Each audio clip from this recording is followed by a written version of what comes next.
Olá pessoal, boa noite. A convidada de hoje do Diálogo Aberto é a advogada tributarista doutora Merielbe Queiroz. Sejam todos bem-vindos. O tema Reforma Tributária. Ângelo Ribeiro, bem-vindo. Clarinha, Ila Bezerra, Luciano Meloni, Mariana Guimarães, boa noite, Clarinha. Sejam todos bem-vindos.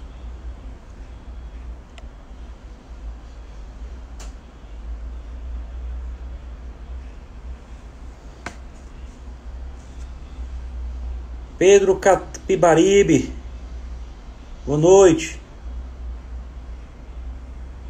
Cláudia Freitas. Meu som tá legal, pessoal? Vocês estão me ouvindo bem?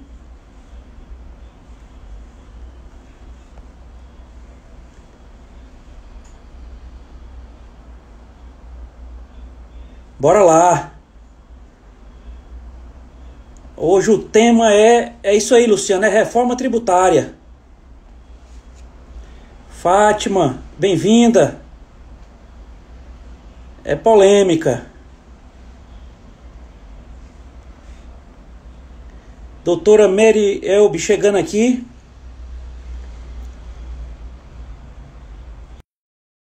Convite aqui para a doutora Meri.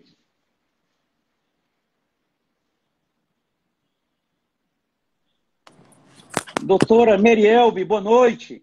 Boa noite, Rodrigo. Como é que você está? Tudo ótimo. É uma grande honra para o Diálogo Aberto recebê-la. Ó, privilégio. Tá? Uma vizinha aqui do nosso Ceará, né? Vizinha e, assim, tão ilustre para todos nós. Eu adoro os cearenses. Tenho muitos amigos aí, amigas, né? Tenho ido bastante, né? E a alegria estar aí com você e com todo mundo do Ceará, né? E com gente daqui também, né? Que tem gente daqui que está entrando, né? Com certeza. Doutora, você tá me ouvindo, está me vendo bem? Tô ouvindo e vendo bem. Você também? Também. Que bom. Então, vamos aqui iniciar aqui a nossa conversa, né, de hoje do Diálogo Aberto, com a doutora Merielbe Queiroz, né, a nossa convidada especialíssima de hoje.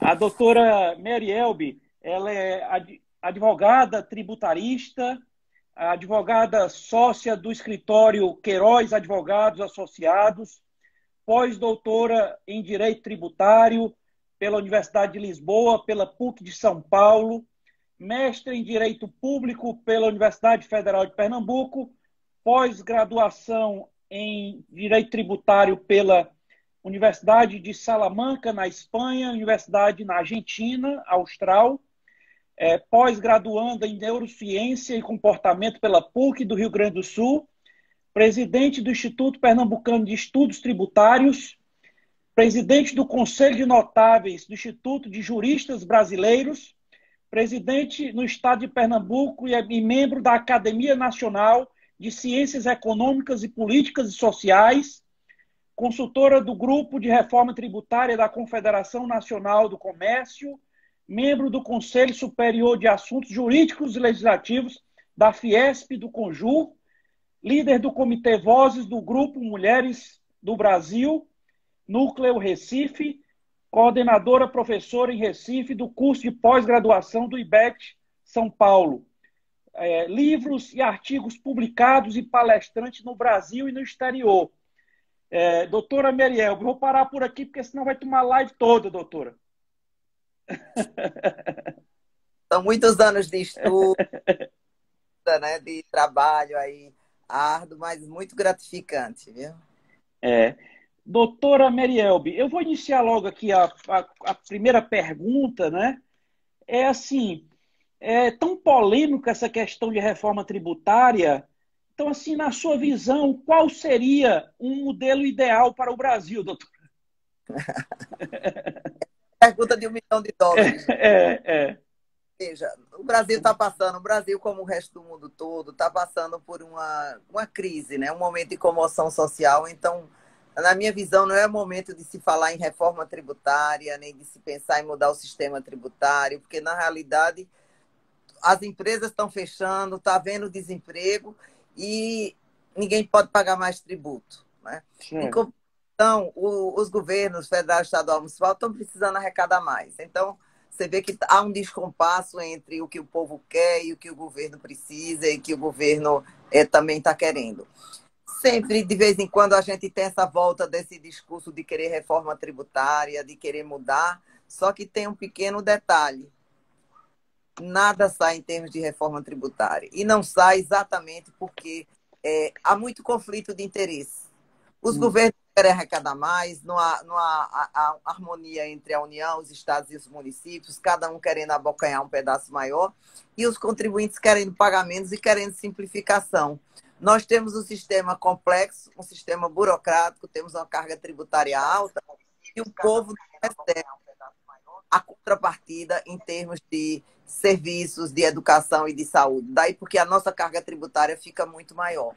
Nós temos uma alta tributação sobre o consumo, e isso é importante, porque essas propostas de reforma tributária que estão aí, temos 5 propostas tramitando, né? É a PEC 45, a PEC 110, e também temos uma emenda da Concefaz, a emenda substitutiva do Concefaz, temos uma emenda dos municípios, que é o Simplifica Já, e o governo mandou também um projeto de lei 3887, mexendo apenas no PIS e no COFINS. Né? Então, as propostas têm como discurso que haverá redução de carga tributária, e não vai haver um aumento brutal de carga tributária, e que vai simplificar. Não vai simplificar também, vai ficar muito mais complexo o sistema. Então, os modelos que estão aí propostos são bons, mas não são o ideal. Tá? Na realidade, eles não têm a transparência de mostrar para o povo o que realmente é embutido dentro dele, que é um aumento de carga tributária. Veja, o prestador de serviço vai ter aumento entre 300% e 600%. Hotéis, restaurantes, hospitais, veja, um momento de comoção, de problema de saúde, hospitais, se passasse a reforma tributária, iria ter aumento brutal. Escola, que temos um problema no Brasil de não termos boas escolas, e a proposta é que o prestador de serviço, que inclui transporte, escola, hospitais, clínicas, vão ter um aumento muito grande. O que é que nós temos de bom? A transparência no seguinte: implantado o sistema, vamos ter na nota fiscal, você vai saber quanto está pagando. Então, do ponto de vista de quem paga, pelo menos a gente vai saber que está pagando muito, mas sabe quanto está pagando. Em compensação, a gente não sabe quem vai estar pagando mais, quem vai estar pagando menos, porque alíquotas tão altas. Veja, a previsão é de que, se passar as PEC 45 e a PEC 110, chegaríamos numa tributação sobre o consumo em 30%. Então, veja, o produto que custar 1.000, você vai pagar 300. O produto que custar 100, você vai pagar 30, só desse tributo, fora todos os outros tributos que se pagam. Então, é uma carga muito, muito alta. E quem vai pagar essa carga alta? O consumidor final. Então, é importante estar atento que, na realidade, não é empresa, não são os ricos que pagam. Todo mundo paga. E quando é uma tributação sobre o produto, sobre o consumo, todo mundo paga muito. E, proporcionalmente, quem ganha menos vai pagar mais. Por quê? Porque quem ganha menos, tudo que ganha, investe em produtos. Ela consome, né? Consome alimento, consome transporte, consome educação, etc. Então, veja só como é que nós vamos ficar. Quem já está pagando muito, que é o consumidor final, vai pagar mais ainda. Daí porque uma reforma tão estrutural nesse momento não é o momento, não é a hora adequada. Teria que haver mais estudos e não existem estudos substanciosos que mostram quanto vai aumentar essa carga tributária, o setor que vai pagar mais. E a gente chega ao ponto de que, na proposta mesmo do governo, você tem isenção para a cesta básica. E nessa cesta básica você tem salmão, queijo do reino, queijo de provolone, que vão estar isentos. Em compensação, carro de luxo vai ter reduzida a alíquota. Então, você veja que não há uma coerência. o sistema tributário ele é para ser usado também como um mecanismo de justiça social, de redistribuição. Então, não há nenhuma proposta em termos de mexer com essa tributação na renda. Mas no Brasil já se paga muito imposto também de renda, tá? E se paga, e você paga o imposto para ter essa contraprestação de serviços e você não tem. Então, você paga o imposto para ter saúde, educação, transporte, segurança, e você tem que ter paralelamente todos esses serviços pagos. Então, você vê que esse sistema não é bom, não está funcionando bem, mas não é o momento de mexer, e com essas propostas que estão aí, vai complicar muito mais. Basta dizer que na PEC 45, que promete simplificar, porque diz que nós temos 5 tributos complicados em cima do produto, que vai ser exatamente IPI, PIS, COFINS, ISS e ICMS, ele vai dizer, não, vou juntar tudo em 2, ou seja, de 5 vai para 2. Só que você vai passar 10 anos com os 5 e mais os 2. Como é que vai simplificar? Então, daqui a 10 anos é que a gente teria 2 tributos ao invés de 5, e até lá, os litígios, tudo que cerca essa complexidade dos 5 tributos permanecerão, acrescentando mais 2, né?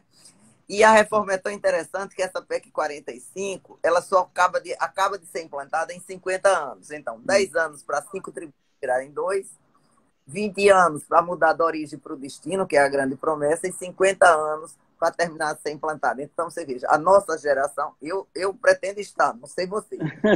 Eu também, doutora. Então, ó, vamos estar daqui a 50 anos para ver essa reforma tributária. Então, como é que essa reforma que promete atrair investimentos, promete desonerar, promete simplificar, vai se completar daqui a 50 anos? Então, tem alguma coisa que não bate, não é, Rodrigo? Com certeza. Eu quero avisar aí quem está nos assistindo, tá? Quem quiser enviar perguntas aí relacionadas à reforma tributária, pode enviar aqui para a doutora Meriel, porque ela está aqui gentilmente para nos atender. Doutora, com relação às grandes fortunas, né? Está na Constituição, né, esse imposto aí, tudo, mas nunca saiu do papel, doutora. Por quê? Qual é o seu posicionamento com relação a ele? Veja, é uma ideia boa, só que, na realidade, é uma ideia inaplicável. O retorno que se vai ter desse tributo é muito pouco. Nós temos poucas fortunas no Brasil. E em todos os países que ela foi implantada, houve evasão de saída de pessoas exatamente para fugir dessa tributação. Aliás, a França foi um que implantou e não deu certo. Tá? Mas aí você diz, e o rico não paga? Já paga, veja. Onde é que você paga? Você ganha o dinheiro, aí você paga IPTU, paga Imposto sobre a Renda, IPTU, IPVA. Se você compra um bem, vai transmitir, paga ITBI. Né? Se você morre, paga Imposto sobre Contribuições e Doações.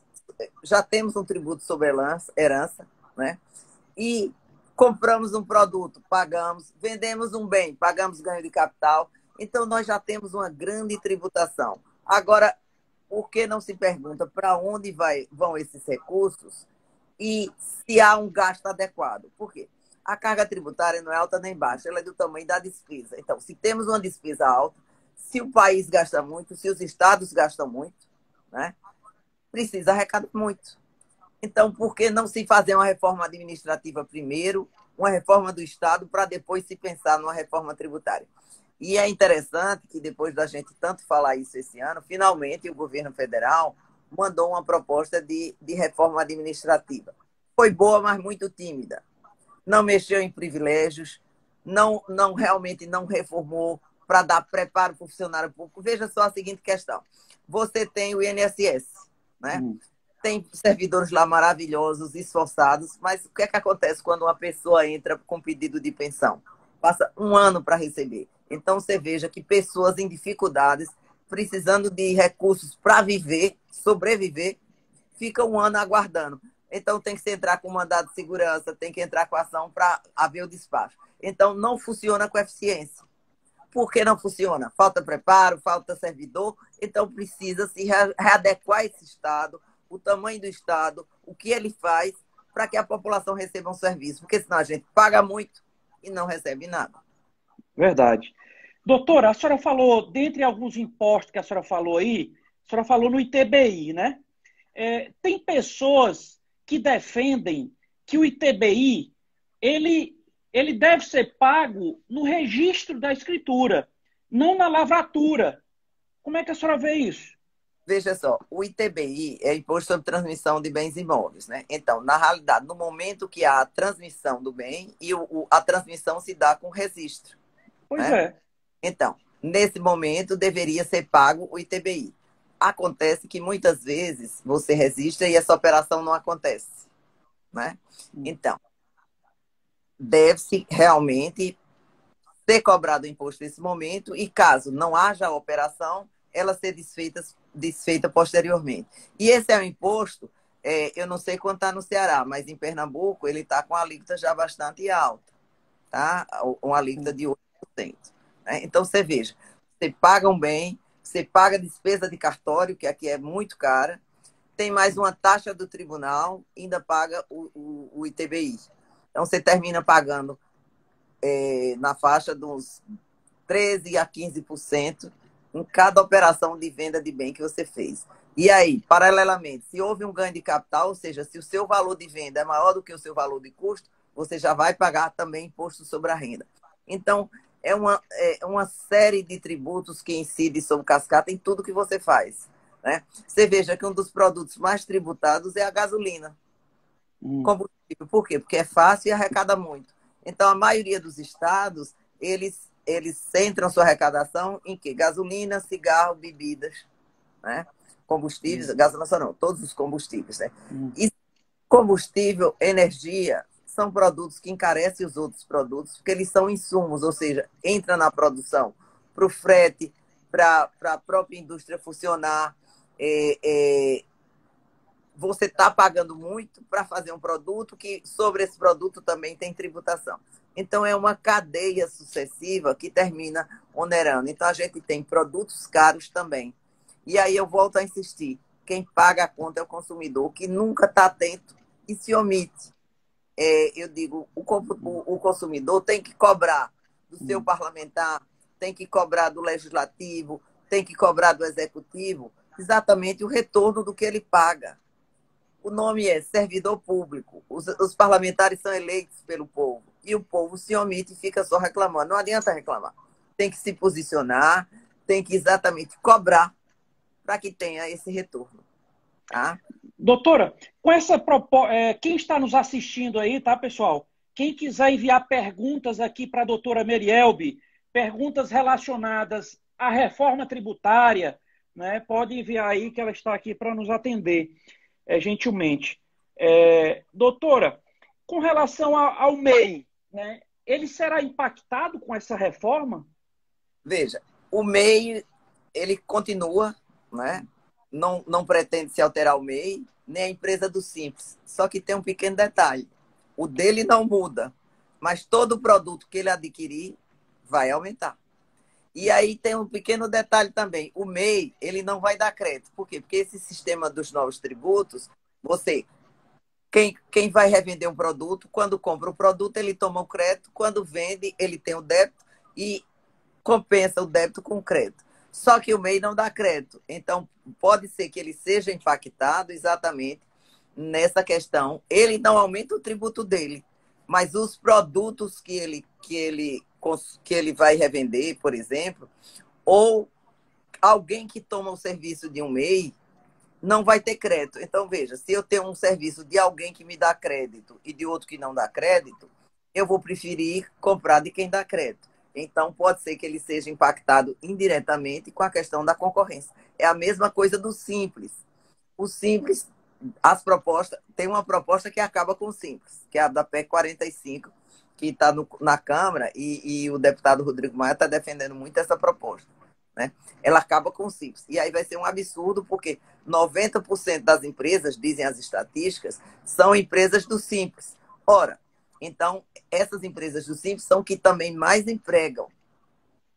Elas não vão ter aumento de tributo, mas, em compensação, elas não vão dar um crédito igual às outras empresas. Então, vão ser afetadas pela concorrência. E os produtos que elas compram, por exemplo, uma empresa comercial para revender, esse produto já vem majorado com os 12% e ela não se credita também. Então, quando ela vender, ela já vai vender o produto mais caro, embora o dela não tenha aumentado diretamente, vai haver um aumento indireto. E aí vai sim haver um impacto nessas empresas. Eu entendo que essas alíquotas estão muito altas. Tá? Por exemplo, a proposta do PIS/COFINS, hoje tem empresas que pagam 3,65, que são as empresas prestadoras de serviço e as empresas do lucro presumido, e vão subir para 12. Então, vai ter um aumento muito grande de alíquota. Né? Então, o que a gente propõe? Haver um amortecimento, um escalonamento. Por que não manter o sistema atual opcional? Ou seja, quem quer não cumulatividade vai para o novo sistema.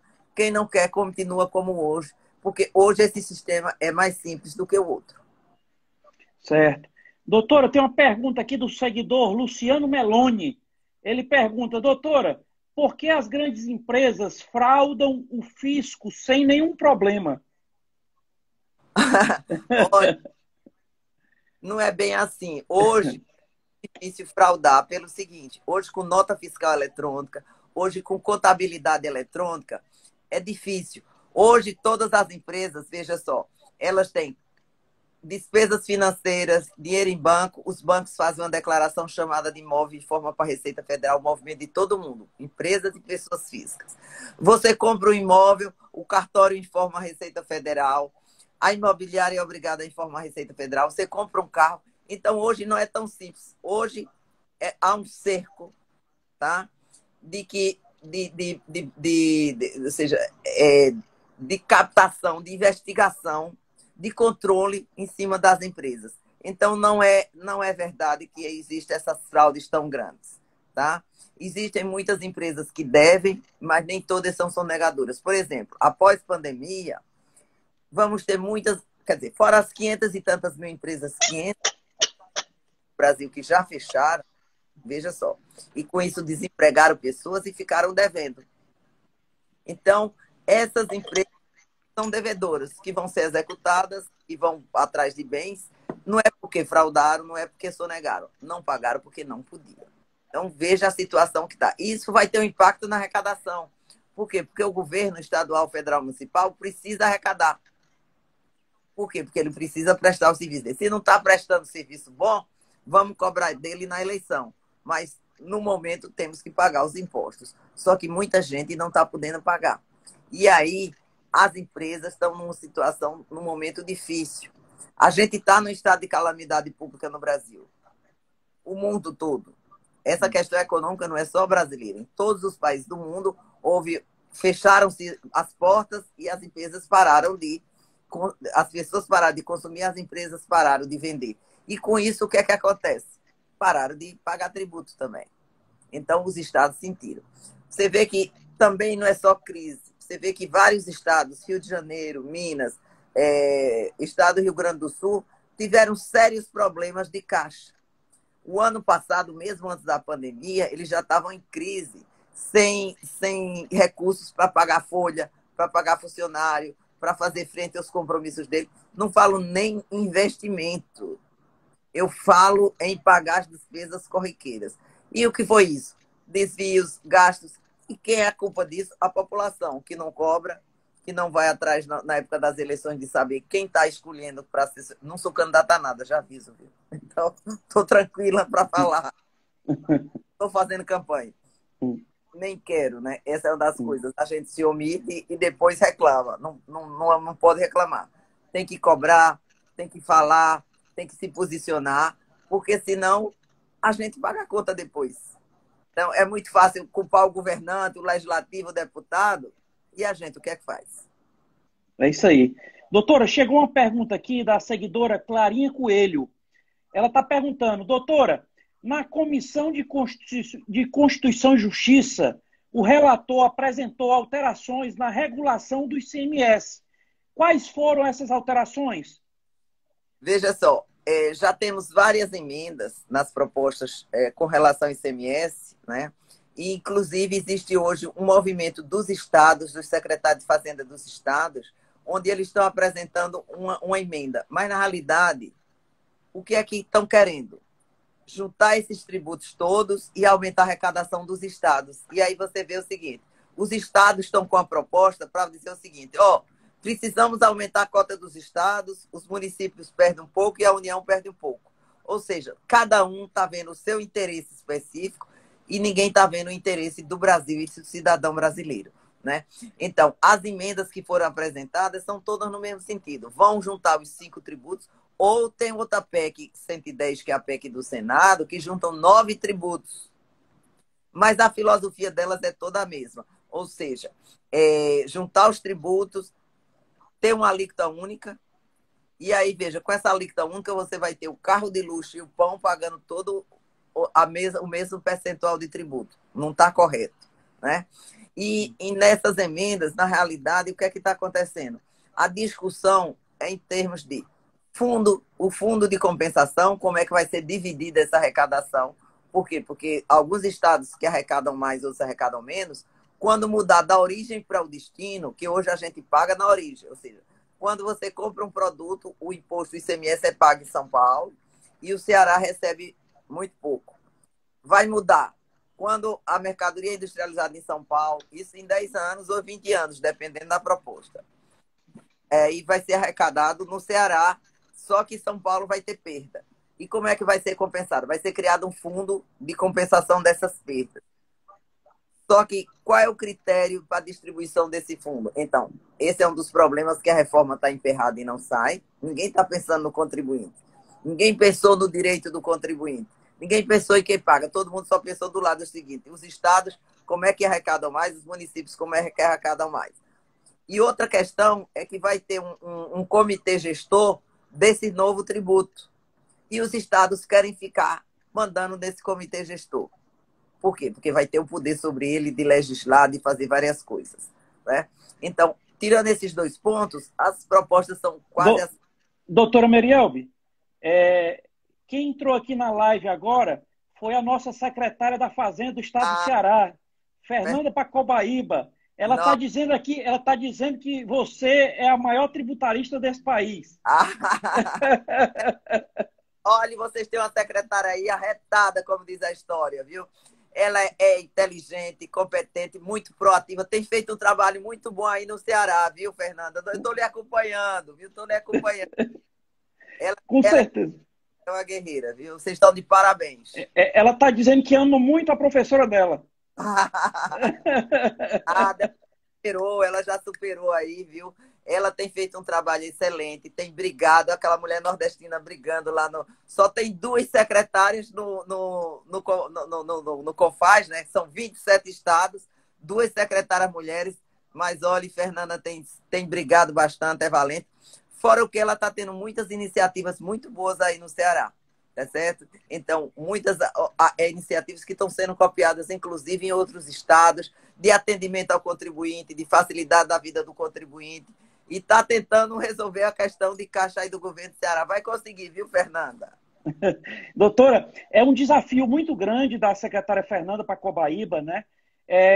Mas ela realmente é uma grande gestora, né? Que, assim, é um orgulho para nós cearenses ter essa mulher guerreira aí à frente aí da secretária da Fazenda, né? Da Secretaria da Fazenda. E, assim, ela tem a confiança de nós cearenses.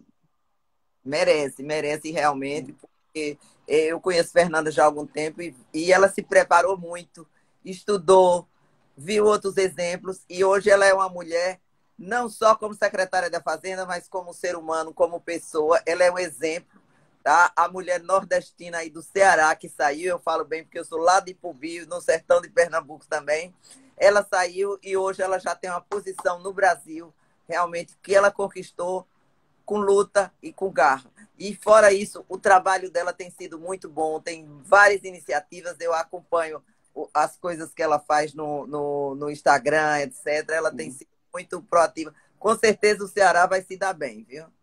Com certeza. Já estamos colhendo realmente os frutos desse grande trabalho da secretária Fernanda, e com certeza aí mais para frente aí vem mais frutos aí, trabalho sério, né? Um trabalho realmente com muita responsabilidade e isso aí gera, né? Você ter um grande gestor à frente da Secretaria da Fazenda é importante para o cidadão gerar aquela confiança, né? que o fisco está bem gerido, né?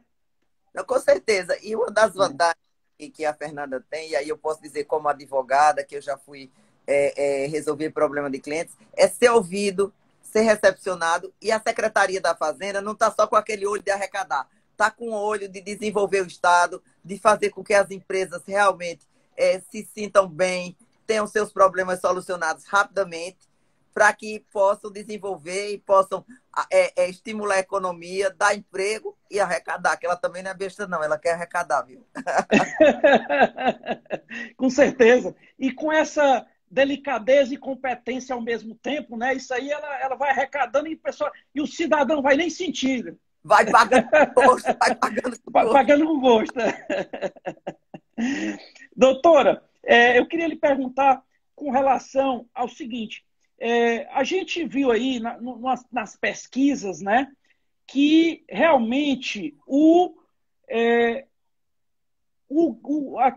aquele cidadão mais abastardo, realmente, né, ele paga mais no serviço, né, e o menos paga mais no consumo, realmente no produto. Então, assim, eu acredito que o caminho se realmente tributar menos o produto e mais o serviço, não é? Não, veja, aí onde é que está? Existe essa notícia de que quem consome mais serviço é rico. Não é. Veja, hoje, qualquer pessoa de classe média, nós não temos boas escolas, então bota o filho numa escola particular com todo sacrifício, tem um plano de saúde mesmo simples, vai a cabeleireiro, então todo mundo consome serviço. Na realidade, a gente precisaria de uma tributação mais justa com relação à renda, né? Por quê? Porque quando você tributa o produto, você encarece esse produto e se consome menos. Consome menos, a economia gira menos, a indústria vende menos, o comércio vende menos, e aí tem menos emprego. O serviço é quem dá mais emprego. Se você altera muito o preço do serviço, para se consumir serviço, isso vai ter impacto no emprego. Então, veja, isso é uma conexão, tudo imbricado, que você tem que ter cuidado. Quando pensa em aumentar só uma perna da engrenagem, você termina afetando outras que são muito mais sérias, tá certo? Então, para ver a fiscal, você tinha que trabalhar com imposto sobre a renda, e aí realmente você faria uma tributação progressiva, ou seja, quem ganha mais, quem tem mais, pagaria mais, e quem tem menos, não pagaria. Porque você veja, no Brasil, quem ganha R$ 1.900 já paga imposto sobre a renda, é um absurdo. R$ 1.900 de salário por mês é um salário para a pessoa sobreviver minimamente. O Diese tem um estudo que diz que uma família, para viver com dignidade, marido, mulher e 2 filhos, precisaria ganhar R$ 3.000. Já ganha 1.900 e já paga imposto. Então, nesse mínimo essencial, necessário à sobrevivência, é respeitado no Brasil. Fora o que essa pessoa paga o quê? Paga embutido. ICMS, IPI, nos produtos, na gasolina, na energia, no telefone. Tá? Ok. Doutora, e uma outra distorção que nós temos no nosso país, né? Por exemplo, uma pessoa física, se ela tem uns imóveis, ela recebe os aluguéis, como pessoa física, ela paga, né? Ela paga uma alíquota muito alta, né? Ela paga. E se ela. Aí pronto, ela tem um pouco mais de imóveis. Aí ela cria uma empresa para receber pela empresa que paga menos, né? E também, e se ela tem mais imóveis ainda, ela cria um fundo imobiliário que ela não paga nada por isso. Assim, tem essas distorções, né? Veja, existem formas de planejamento tributário, tá? Ou seja, mas não é sonegação, não é ilegal, a lei permite. Por exemplo, você abrir uma MEI, um simples ou uma pessoa tributada com base no lucro presumido é um planejamento. As pessoas escolhem qual vai pagar menos, se enquadra naquela modalidade, ela faz. A mesma coisa é você ser uma pessoa física ou ser uma pessoa jurídica, né? Mas veja, se você tem um imóvel só, não se justifica você ter uma pessoa jurídica. Mas se você já tem 5, 10 imóveis, você já precisa de uma estrutura de empresa realmente. Então, muitas vezes, não é só o planejamento tributário. Agora sim, a lei permite. Como também a lei permite, e o Supremo até já decidiu, a questão da pejotização. A prestação à empresa poder contratar, por exemplo, empresas para prestarem serviço, a contabilidade, os corretores. Então, uma indústria ter dentro dele cooperativas que prestem serviço exatamente para pagamentos. Mas por que isso acontece? Porque a tributação é alta. Se a gente tivesse uma tributação justa, talvez não precisasse, eu não diria que são subterfúgios, porque não é. A lei permite que se faça isso. Né? Então, isso pode ser, com certeza. Doutora, e essa reforma, ela acaba a questão de incentivos fiscais, é isso, doutora? Isso aí é uma das coisas absurdas, principalmente para a gente que é de Norte e Nordeste. Né? Então, veja, se você acabar incentivo fiscal e benefícios fiscais, como é que uma empresa vai abrir lá no Ceará, Caicó, Ipubi, onde eu nasci, ou lá em Manaus, que tem difícil, é distante, é difícil estrutura. Então, precisa sim, o Brasil é muito grande e é muito diversificado, em regiões diferentes, regiões mais pobres, regiões mais ricas, e é uma distância muito grande. Veja, daqui você para ir para o norte, lá na Europa você passaria por 2, 3 países, aqui você ainda está dentro do Brasil. Né? Então, tem a distância, tem a questão de logística, tem a questão de emprego. Então, você precisa dar emprego para essas pessoas que estão lá nessas regiões que são mais inóspitas. E como é que você vai abrir indústria, criar uma economia lá se você não tiver incentivo fiscal? Então, esse é um dos grandes erros das PECs de emenda constitucional 45 e 110, é exatamente dizer, igualar tudo. Não, acabou o incentivo fiscal porque vai ter um fundo que vai dar dinheiro para essas coisas. Vai dar. Nós conhecemos o Brasil. Ou seja, não vamos ter... Outra coisa interessante é o seguinte, a alíquota é alta, mas nós vamos criar a Bolsa Tributo. Ora, dizer o seguinte, o pobre vai pagar caro pelo produto, mas depois ele pode ir buscar de volta esse tributo. Aí, mas veja, mas ele pagou primeiro e depois vai pagar. E vai sair. Nós vemos que esses incentivos que estão saindo aí agora, quanta gente precisava e não recebeu, né? Essa Bolsa Covid agora. Né? Então, você precisa ver que a realidade é uma e a teoria é outra. É muito bonito dizer que vai ter um fundo para substituir os incentivos fiscais, só que a gente já sabe hoje como é que funciona. Não funciona. É isso aí. Doutora Merielbe, o seguinte, tem também alguém que já comentou comigo, né? Por exemplo, um senhor, né, humilde, ele tem só um imóvel que ele mora, né? Aí ele faleceu. E aí os herdeiros ter que pagar o IPCD só por esse imóvel que é a moradia, que assim, isso aí também é injusto, né? Veja, aí vem aquela questão, né, do que é a justiça, né?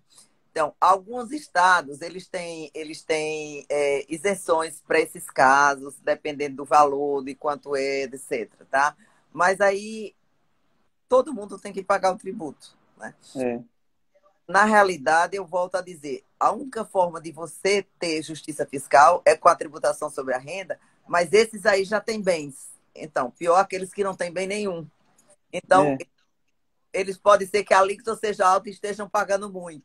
Né? Mas a gente tem que adequar o seguinte, pensar naquele que não tem nada, que precisa da solidariedade das pessoas e do Estado. E aí o Estado precisa ter dinheiro para fazer isso. O que a gente precisa cobrar é se o Estado realmente está fazendo isso. Certo. Doutor, e a questão da bitributação, doutora?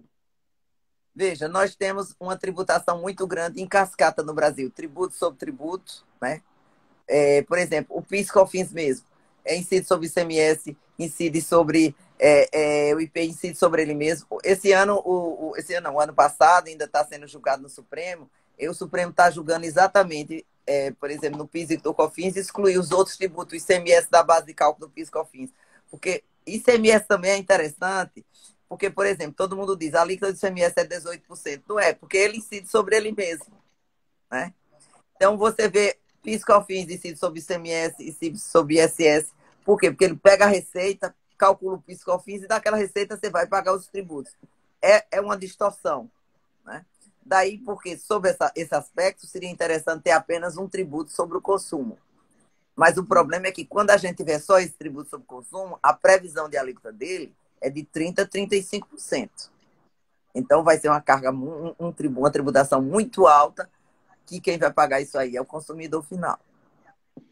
Doutora, e com relação nessa reforma tributária, ela mantém a autonomia dos estados, dos municípios, doutora?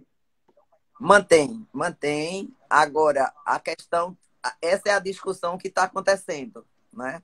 Ou seja, quem vai comandar esse órgão que vai legislar sobre esse tributo? Os estados querem ficar com a coordenação exatamente para não perder o controle. A União não quer ser, e os municípios também precisam.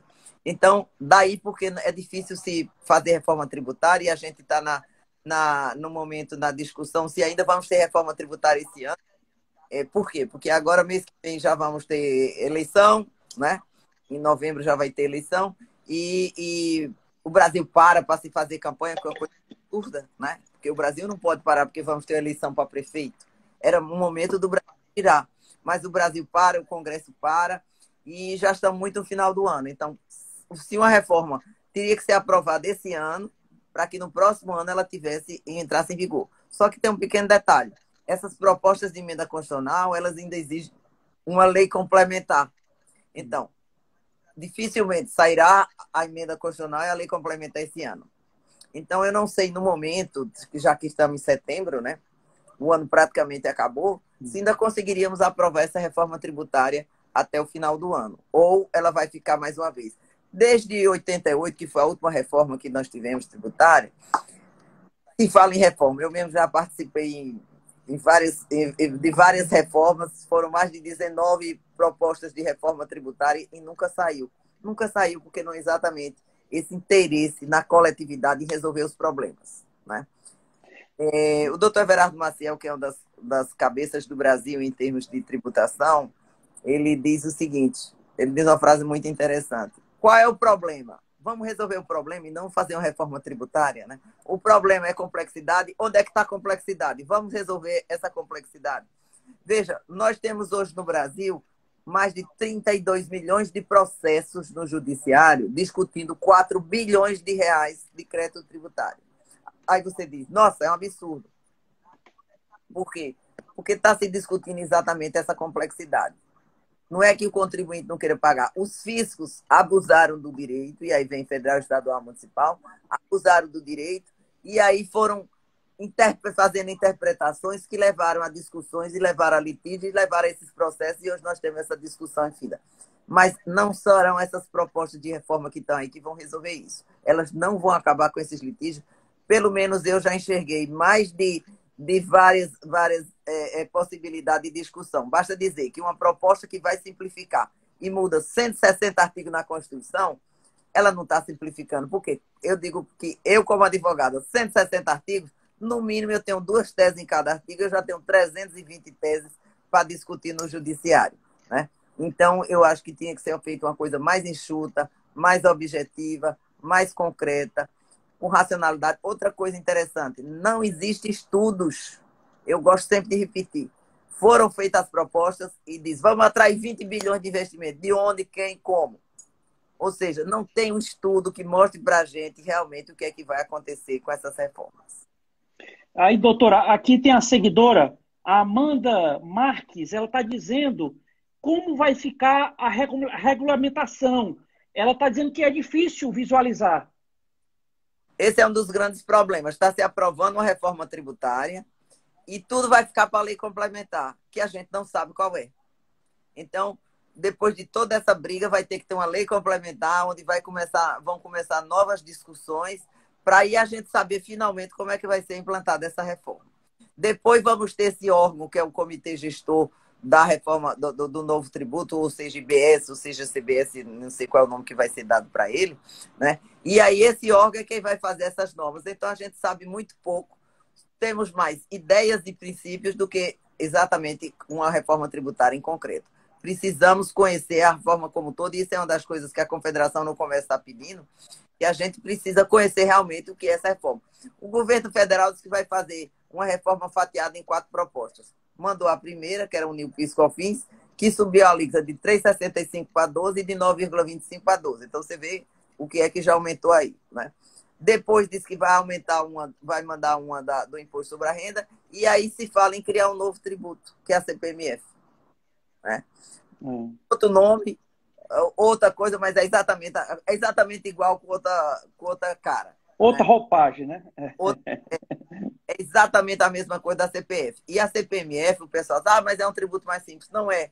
É uma ilusão, porque ele é o tributo mais injusto exatamente com o mais pobre. Porque ele é um tributo em cadeia. Ele vai somando na cadeia e vai acumulando.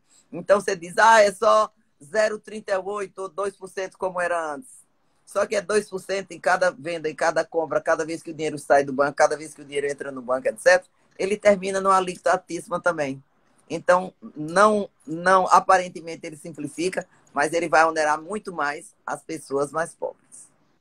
Doutora, tem algum sistema tributário no mundo que a senhora admira, que a senhora imagina? Esse é perto do ideal? Alguma coisa assim? Tem? Veja, sistema tributário é uma questão de país.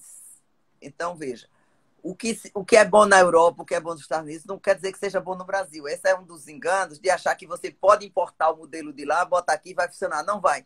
Nós temos outra cultura, outro país. Por exemplo, a gente diz que a declaração de imposto sobre a renda aqui é complicada. Complicada nos Estados Unidos. São mais de 400 folhas que você tem que ler.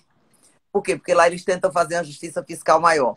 Agora, com certeza, uma coisa que outros países têm, que é muito bom, é exatamente você conhecer na nota fiscal quanto você está pagando de tributo. Então, o tributo destacado na nota fiscal, ele é muito importante, porque aí o povo tem a exata dimensão do que está pagando.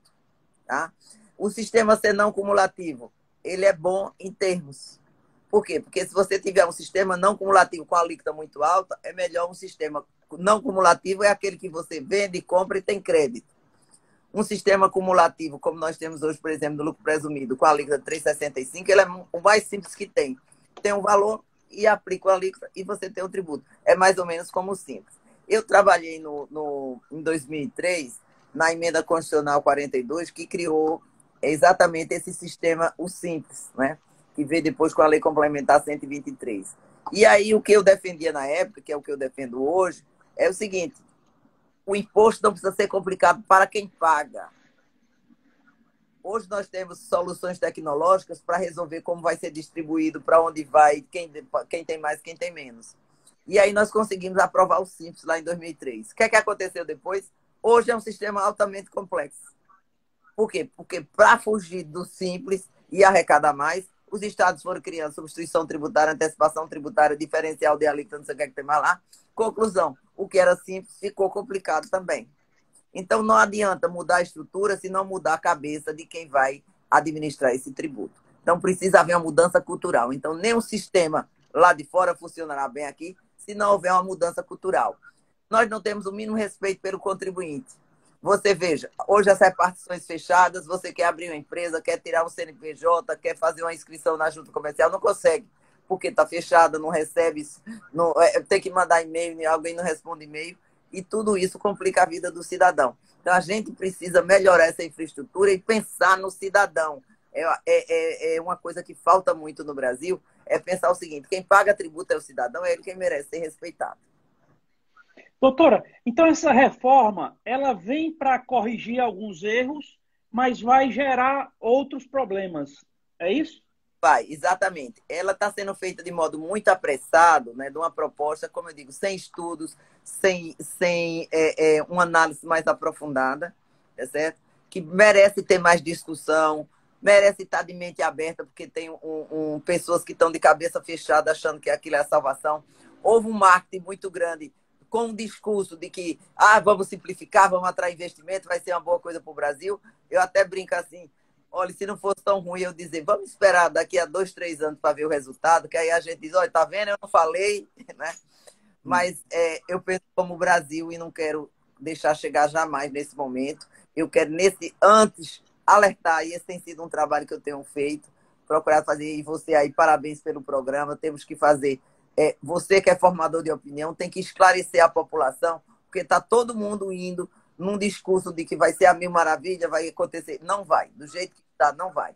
Precisa de aperfeiçoamentos, precisa de haver novas emendas, de que seja realmente discutido qual o melhor modelo de tributação para o Brasil, o que precisa ser feito. Tem que ser visto o sistema como um todo, e não apenas uma coisa isolada. Certo. Doutora Merielbe, nós estamos aqui entrando na reta final da nossa live, né? Quando completa aqui 1 hora, ele corta, faltam 6 minutos, né? Então, eu vou aqui dar só alguns avisos antes das suas considerações finais, por favor, tá? Tá certo. Quem está nos assistindo aí, né? Pedir para quem não segue a doutora Merielbe no Instagram, clique lá em cima na sua tela, siga a doutora Merielbe, que ela tem conteúdo importantíssimo aí, sempre eu acompanho e eu recomendo. E também, quem não segue o Diálogo Ponto Aberto, pedir para seguir, né, acompanhar toda a nossa programação de lives com diversos temas importantes, com muito conteúdo.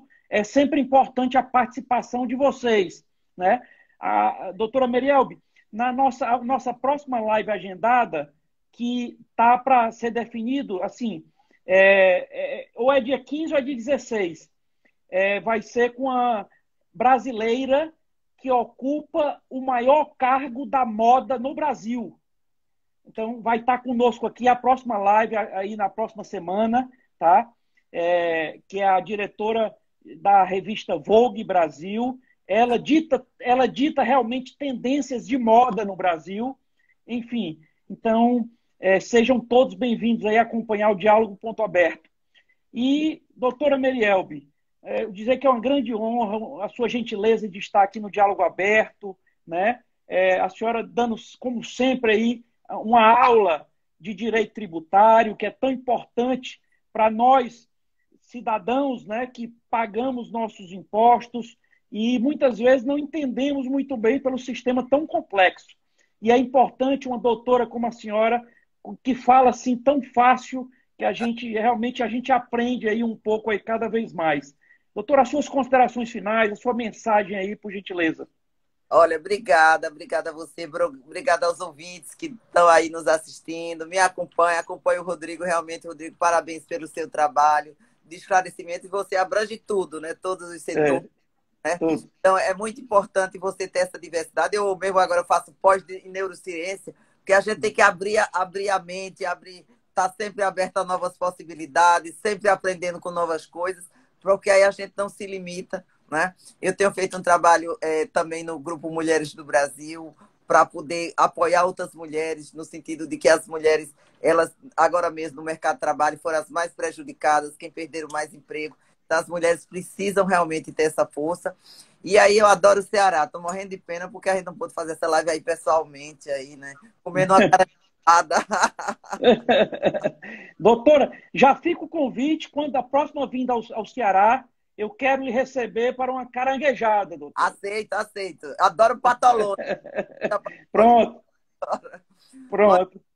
E eu gostaria de que realmente todo mundo se engajasse, se informasse e entrasse nessa luta para que essa reforma tributária, se sair, seja o melhor possível, para que a gente não tenha um impacto tão grande na economia, porque nós somos cidadãos, temos que defender o Brasil, temos que defender exatamente não só o nosso bolso, mas temos que cobrar um serviço adequado, um serviço com eficiência, porque aí a carga tributária não fica tão alta. E cabe ao cidadão esse papel, tá? Ao cidadão, à cidadã, exercer o seu papel de cidadania no momento do voto, cobrar do seu parlamentar. E o tema parece difícil, mas é importante que você esteja atento e conheça o tema para que você possa se defender e possa trabalhar em prol da sociedade. Se queremos uma sociedade melhor, um mundo melhor, nós temos que participar e construir esse mundo. Obrigada, Rodrigo. Obrigada a todos. Doutora Merielbe, meu pai foi deputado federal aqui pelo estado do Ceará, tá? Eu morei com ele em Brasília enquanto ele exerceu o mandato. Infelizmente, ele chegou lá em Brasília lutando contra a corrupção, né? Denunciando os ladrões lá em Brasília, mas para isso ele precisava de saúde. Mas para essa luta árdua, ele não tinha saúde, infelizmente veio a falecer aos 48 anos de idade, no exercício do seu mandato lá. E ele tinha um amigo lá em Brasília, que eu convivi muito, que a gente a gente teve lá, eu juntamente com meu pai, nós convivemos muito com Marco Maciel. E Ah, assim, eu guardo maravilhosas lembranças dele, sabe? Ele e Ana Maria, os o dois lá. ele é um É, sério aqui do nosso estado, viu? Mas seu pai deixou um legado que foi você, né? Que você foi, aí com com seu trabalho certeza. É, na população e trabalhando é. para que as coisas melhorem, viu? Parabéns a você. Esse programa Diálogo Aberto foi criado por ele, né? Aqui no rádio, aqui em Fortaleza, e nós mantemos ainda hoje no rádio, e agora com a pandemia nós estendemos até a internet, né? Estamos no rádio e também com essas lives na internet. Ah, que bom. Facilitou tudo, né? Hoje a gente tá. Ontem eu estava no do Rio Grande do Sul, depois é Minas, etc. Facilitou que a gente não precisa se deslocar e ao mesmo tempo consegue fazer uma rede muito grande de informações e de amigos. E, Rodrigo, você fica me devendo meu caranguejo, viu? Com certeza. Me avise quando vier a próxima vez a Fortaleza. Com certeza, gente. Olha, Tá? vou estar com vocês, tá certo? E espero que a gente tenha outra oportunidade de dar boas notícias, né? Dar boas notícias. Com A gente tem que certeza. ter esperança e amor, viu? Não pode ficar só reclamando e vendo o lado negro. Não, existe o lado bom e cabe a nós fazer esse lado, viu? Com certeza. Doutora Meriel, eu quero avisar a todos que estão nos assistindo que essa live com a doutora Meriel vai ficar salvo aqui no Instagram do Diálogo Aberto.